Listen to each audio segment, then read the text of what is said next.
on a eu à faire 3 élections couronnées toutes de succès. waaye ndam yooyu buñ ko amee yàlla ak ñi nga xamante ne ñoo nekk fii nekk responsable de parti politique nekk fii responsable de mouvement ànd ak ñun avec détermination avec engouement muy koo xamante ne mënu ma ko bañ a tudd te chaque fois bu ñu am ay activité dafay teew muy suñu doyen. li sabax jotaay tey bii mi ngi jógee ci suñu coordonnateur départemental muy maître Mbose Sow dafa waxoon ne nañu fexe ba au niveau de département de Kaolack les communes ñuy wootante di daje di waxtaan entre les coordonnateurs pour ñu xool naka la ñuy harmoniser suñuy position en direction des élections locales yi di ñëw. yàlla def ñu am ay communes yu ko aaye mais on a préféré ñu yaatal ko bañ a yem ci les coordonnateurs ñu invité responsable yi nga xamante ñu ngi ci biir département bi ñu ñëw ñu daal di waxtaan jafe-jafe yu am ci biir commune bi lépp luy jafe-jafe ci commune bi bind nañ ko tënk ko jox leen ko ñoom défendre nañ ko avec fidélité et loyauté par rapport ak li ñu leen jox assemblée nationale yéen gis ngeen waxtaan yooyu yëpp donc jaroon ñu ci revenir waat li ma bëggoon wax rek mooy ne que commune yu bëri am nañ jafe-jafe par rapport ak candidat pour élection législative locale yi di war a ñëw on touche du bois ñu ngi sant yàlla ñun amuñu problème boobu. élection 2027 ñun ñu ngi ko commencé di ko préparer depuis 2022 on a une équipe qui gagne on ne change pas une équipe qui gagne. Il n'y a pas 2 candidats et il n'y en a pas 3 il y a un et seul candidat c'est Babou Diarra bu toog jàkkaarloo yéen yore micro bi il n'y en a pas 2 il n'y en a pas 3. damay faral di wax ne gumba c'est trop fort je dirais que taalibe bu yalwaan soo ko mënul yalwaan de bul këpp yalwaan bi. Baro dinaa la wax tey pour nga comprendre nga yóbbaale ko jot nañ ci waxtaan sax sama kër mais dama koy feddiliwaat fii je l'ai toujours dit man su may wax du ma nëbb lu may wax je ne parle jamais sur le dos des gens parce que li may wax dama koy maîtriser te li ma ko wax dama ko ñeme ragalu ma ko de fii xam nañ ko ragalu ma ko de je l'ai dit et je le répète les gens ont tenté d'intégrer Pastef d'une manière pas du tout catholique mais on a été très soudés cohésion totale loyauté totale autour du coordinateur yàlla muñal ñu et musal ñu ci loolu. des gens il faut am nañu wéeruwaay parce que am na ay directeurs yoo xamante ne ils ont fait l'école ensemble am nañu ay ministres yoo xamante ne seen dëkk lañ jël jabar qu'importe parce que ba ngeen bokk école ak ñoom ba ñu jël jabar seen dëkk xamoon ngeen loolu et pourtant vous n'étiez pas dans le même bord politique vous vous êtes opposés à nous vous nous avez combattus vous avez été financés. Nous, on n'a jamais été financés. On s'est battu par nous-mêmes avec nos propres moyens. Bara, je vous dis une chose. Gis nga lii ñu organisé nii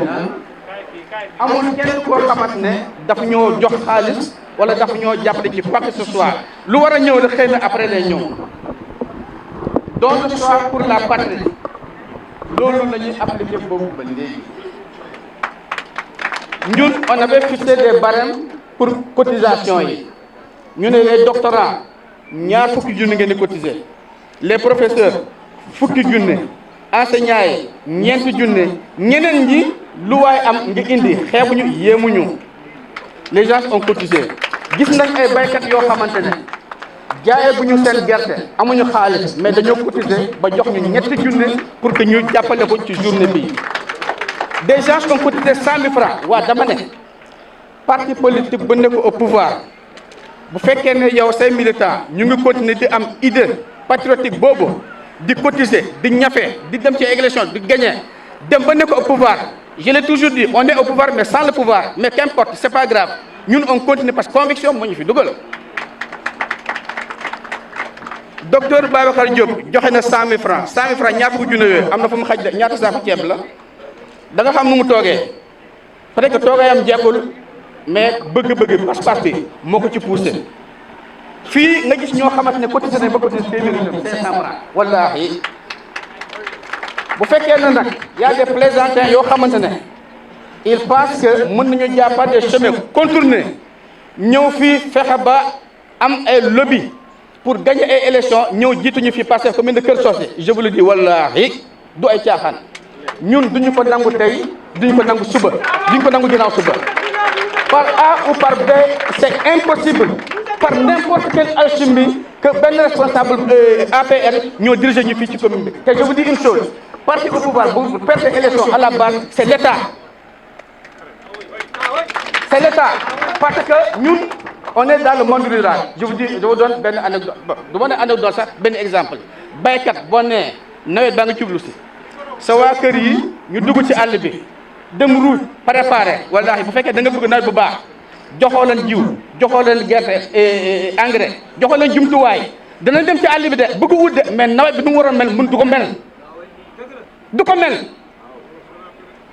je l'ai dit tout à l'heure te wax na ko ci biir palais bi ma nekk à qui profite situation bu métti bii nga xamante ne béykat yi ñu ngi koy dund à qui profite le crime je ne sais pas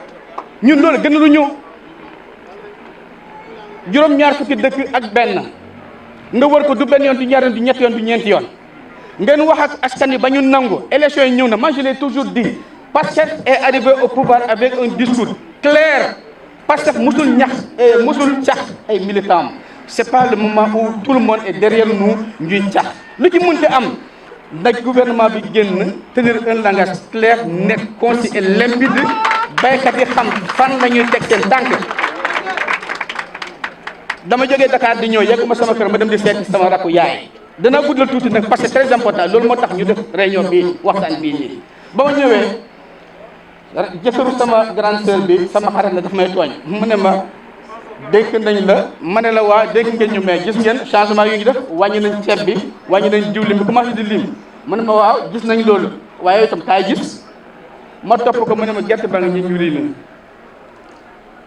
ñun ñu ngi toog di xaar 305 francs amuñu te amuñu droit jaay 200 francs ndax jàpp nañ suñu ay gaay fii kii nga ñëw seet nii malade bii nii dañ ko war a opérer temps lañ ko laaj pour opérer waaye léegi yéen yëngatu leen nag mu wax ko qu'après mais je sais que ça en dit long le silence du gouvernement je ne sais pas si c'est un silence stratégique mais c'est un silence trop bavard ce silence est très bavard nañu génn wax ak askan wi s'il le faut ñu libéraliser kuy jaayee juróom nga jaay kuy jaar téeméer nga jaay au moins ñu préparé waat pour yeneen échéances yi di ñëw ñu préparé nga xamante ne bu ñu fixé prix gerte bi la semaine qui suit ñu def les points de collecte indi financement bu doy bu kenn noté bu ñu ñëwee ñu fay nañu ko préparé ñun on veut défendre le gouvernement mais arrivé à ce moment on se dit qu'on ne peut pas être l'avocat du diable. On ne peut pas accepter d'être les acteurs principaux d'un film dont nous ne maîtrisons pas le scénario. Parce que ce film-là, de toute façon, même s'il est suivi, il ne va pas aux Oscars. L'autre baaxul bu ñu ko nangu man bëgguma di jël kaddu devant samay honorable invité parce que parfois kaddu yi dafay diis mais Barrow xam naa ne man mu gënuma koo bëgg le président de la République Bassirou Diomaye Diakhar Faye gënuma koo bëgg le premier ministre xam na ne aussi man gënuma ko bëgg le parti mais ce qui se passe dans le monde rural ne bénéficie pas au parti man loolu kese moo tax man may wax parce que on est obligé ñuy wax ci suuf mais bu ñu wax ci suuf à un certain moment ça devait un dialogue de sourds on est obligé ñu wax ci kaw une bonne fois pour toutes loolu kese la mais du leneen c'est pas pour clasher l'État c'est pas pour clasher le gouvernement la preuve ba ñu waxee nañu yéen ay pro Diomaye wala pro Sonko dama lay wax ma ne leen je ne réponds même pas à ces questions.